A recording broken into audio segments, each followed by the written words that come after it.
Hello friends, स्वागत आहे तुमचं स्वराली फॅशन या आपल्या यूट्यूब चॅनलवर। मी या चॅनलवर स्टिचिंगशी रिलेटेड व्हिडिओज अपलोड करत असते।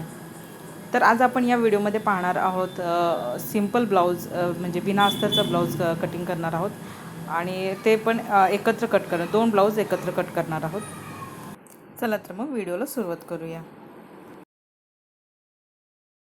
तुम्हाला इथे स्क्रीनवर दिसत असेल हे सिंपल ब्लाऊज आहेत, बिना अस्तरचे 2 ब्लाऊज आहेत आणि ते एकावर एक असे ठेवलेले आहेत आणि त्यात आपण एकसारखं करून घेऊया। अगोदर जे जास्त कपडा आहे तो कट करून घेऊया।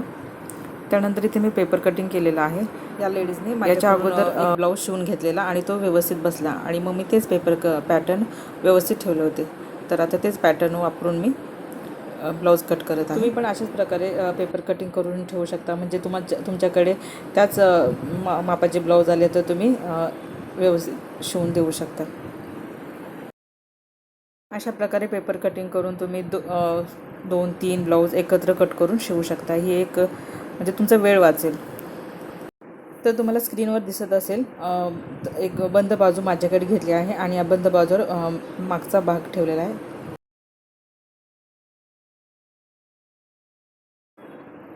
नंतर हा कटोरीच्या साईडचा भाग आहे तो अशा प्रकारे ठेवलेला आहे, तुम्हाला स्क्रीनवर दिसत असेल। तर अशा पद्धतीने सरळ ठेवायचा आहे आणि आखून घ्यायचा आहे, जसं आहे तसं आखून घ्यायचं आहे। आणि इथे मात्र जो पुढचा भाग आहे तिथे मी दाखवते, पुढच्या भागात अर्धा इंच वाढवायचं आहे।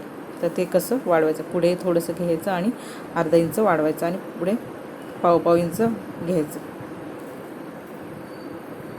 गळ्याच्या बाजूला पाव इंच आणि खाली अर्धा इंच असं वाढवायचं आहे। तर इथं वाढवायचं आहे सर कटोरीच्या साईडचा भाग। आता इथे कटोरी घेतलेली आहे, त्याचं पेपर कटिंग। आता ही कटोरी कशी ठेवायची ते लक्ष देऊन बघा, म्हणजे तुम्हाला कळेल। तर जी गळ्याची बाजू आहे ती स्ट्रेट ठेवायची आहे, तुम्हाला स्क्रीनवर दिसत असेल तर ती स्ट्रेट ठेवायची आहे। त्यामुळे कटोरीचा शेप व्यवस्थित बसतो आणि मग ते इथे कटोरीला काही वाढवायचं नाही, जशी आहे पॅटर्न तसंच म्हणजे तसंच ठेवायचं आहे। जेव्हा पेपर कटिंग करतो तेव्हा ते वाढवलेलं आहे। जर तुम्हाला पेपर कटिंग कटोरी ब्लाऊजचं पेपर कटिंग पाहिजे असेल तर तसं मला कमेंट करून सांगा तसं। तर आता इथे ही क्रॉसपट्टी आहे, तर इथे 4 क्रॉसपट्ट्या काढायच्या आहेत आपल्याला। तर त्या स्क्रीनवर तुम्हाला दिसत असेल ते मी कसे आखून घेते। तर बघा तुम्ही स्क्रीनवर खाली फक्त अर्धा इंच वाढवायचं आहे मेन क्रॉसपट्टीला।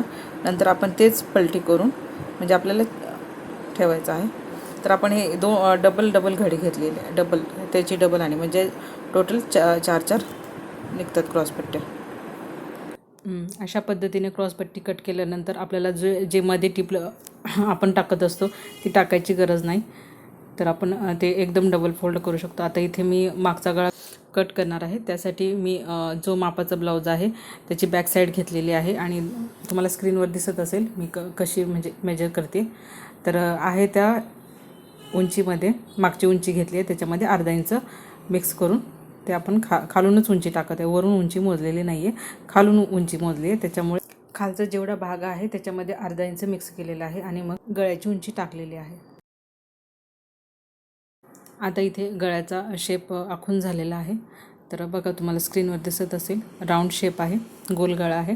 तर अशा पद्धतीने मी राऊंड शेप दिलेला आहे। आता आपण हे कटिंग करून घेऊया।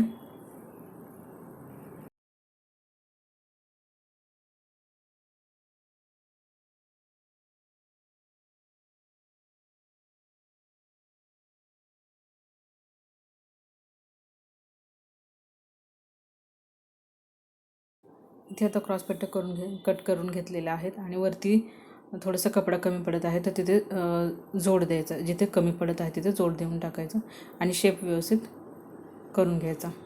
म्हणजे हे एका ब्लाऊजचे झाले आणि हे दुसऱ्या ब्लाऊजचे, म्हणजे इथे कपडा वरती कमी पडत आहे तर इथे आपण जॉईंट देणार आहोत आणि बरोबर शेप कट करायचा नंतर जॉईंट दिल्यानंतर। तर आता आपण हा कटोरीच्या साईडचा भाग कट करत आहोत.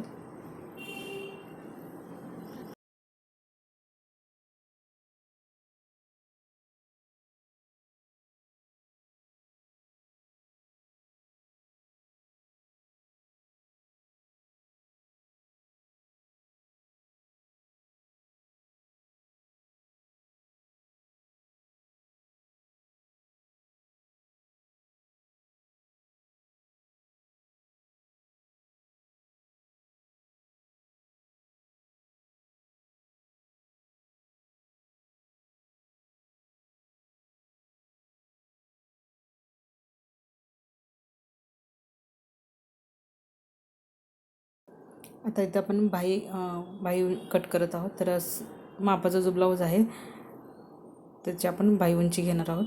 तर जेवढी बाही उंची आहे त्याच्यामध्ये 1.5 इंच मिक्स करायचं, कारण हा साधा ब्लाऊज आहे, बिना अस्तरचा ब्लाऊज आहे, त्यामुळं उंची प्लस 1.5 इंच घ्यायची आहे.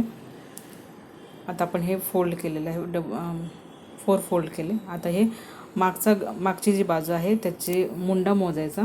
तो स्क्रीनवर दिसत असेल मुंडा कसा मोजायचा.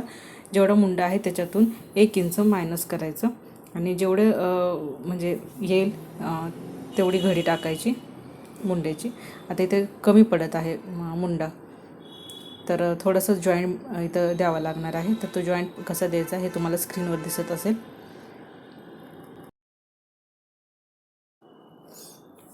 तर इथे खाली मुंडा घ्यायचा आहे आणि जी बंद बाजू आहे त्या बाजूला ब्लाऊजची उंची प्लस 1.5 इंच घ्यायचं आहे.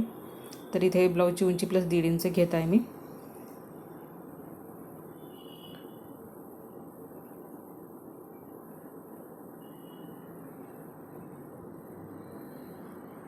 आणि इथे पण या साईडला पण उंची घेते आहे. खाली मुंडा समोरच्या बाजू मुंड्याचं जेवढं मेजरमेंट आहे तेवढं आणि तिथून मुंडा खोली 3 इंच घेतलेली आहे आणि आपण शेप देणार आहोत. आणि जिथे जॉईंट आहे तिथं अगोदर जॉईंट द्यायचा आणि मग शेप कट करायचा, मध्यभाग काढायचा आणि इथे जॉईंट द्यायचा आणि नंतर मग परत शेप कट करायचा, मागचा पुढचा शेप कट करायचा व्यवस्थित जेव्हा जॉईंट देतो तेव्हा.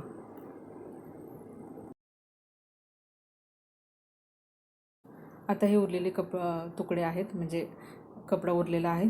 तर त्याच्यामध्ये आपण काज बटन पट्टी, मागची पट्टी अशा पट्ट्या काढणार आहोत. तर या उरलेल्या कपड्यामध्ये आपण ते करणार आहोत.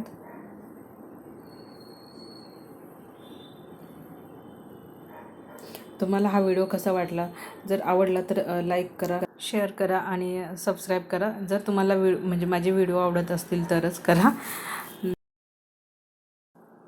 तर भेटूया आपण पुढच्या व्हिडिओमध्ये. तोपर्यंत बाय बाय.